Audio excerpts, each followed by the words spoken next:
आज आपण बनवणार आहोत कच्च्या दुधाच्या वड्या। हे मी अर्धा 1 लिटर दूध घेतलेलं आहे कच्चं। त्यात आपण आता पक्क दूध टाकणार आहोत। पक्क म्हणजे आपण जे चहाला ते वापरतो ना रोजचं, ते दूध आपल्याला टाकायचं आहे निम्म।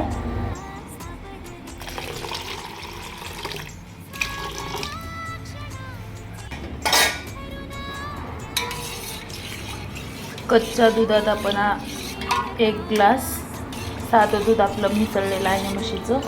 हे कच्चं दूध पण म्हशीचंच आहे। आपल्याला हे दूध आता कुकरच्या डब्याला कुकरमध्ये लावून 3-4 शिट्ट्या घ्यायच्या आहेत।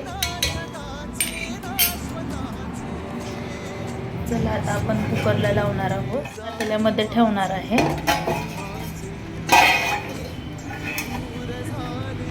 अशा पद्धतीने आपल्याला डब्बा ठेवायचा आहे, वरती झाकण लावायचं आहे।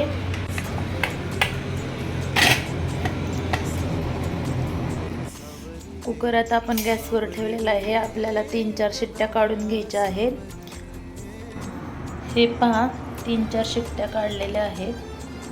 4 शिट्ट्यांमध्ये पूर्ण घट्ट झालेलं आहे।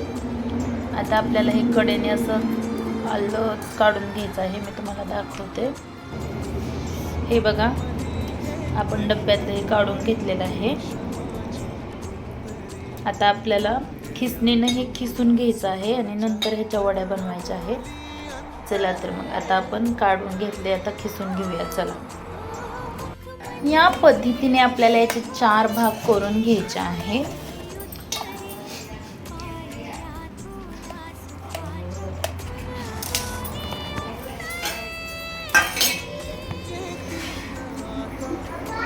आता हे आपल्याला एक भाग करून 4ही भाग खिसून घ्यायचे आहेत।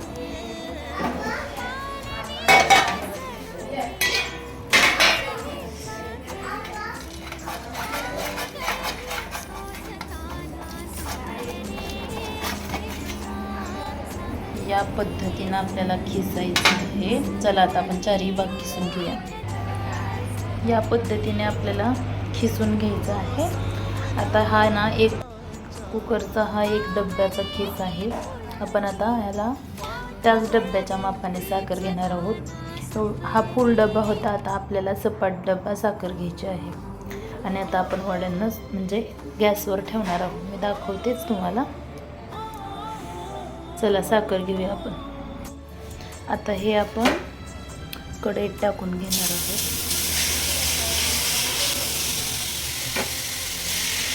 आपण ज्या भांड्याने दूध घेतलेलं त्याच भांड्याने आपण साखर घेतलेली आहे, तेवढंच माप। मी थोडीशी कमी घेतलेली आहे कारण मला कमी गोड हवे आहे। आपण फुल घेऊ शकता का, म्हणजे इथपर्यंत घेऊ शकता। आपण ज्या भांड्याने दूध घेतले तेच भांडं भरून आपल्याला साखर घ्यायची आहे, पण मी थोडीशी कमी घेतलेली आहे। आपल्याला ह्याच्यात लगेच साखर पण टाकून घ्यायची आहे। हे सारण एकदम साखर आणि हे दुधाचा खीस जोपर्यंत एक जीव म्हणजे चिटकत नाही तोपर्यंत आपल्याला ह्याची वडी लावता येणार नाही। त्यामुळे आता आपल्याला हे खूप वेळ असं हलवत राहायचं आहे, खाली वर खाली वर वर खाली। हे याच्यात आता पाणी बनलेलं आहे साखरेचं। हे पूर्ण पाणी आटेपर्यंत आणि पाक सुटेपर्यंत आपल्याला हे असंच हलवून घ्यायचं आहे, खालीवर खालीवर।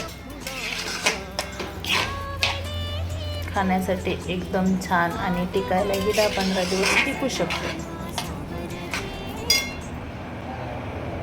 मिनिटानंतर आता आपण ह्याला कट करून घेणार आहोत। तोपर्यंत आपल्याला हे असं झाकून ठेवायचं आहे, झाकून। या पद्धतीने आपल्याला आता वड्या कट करून घ्यायच्या आहेत। या पद्धतीने बघा आपल्याला हव्या त्या शेपमध्ये आपण बनवू शकतो वड्या। हवी तेवढी साईज करू शकता तुम्ही।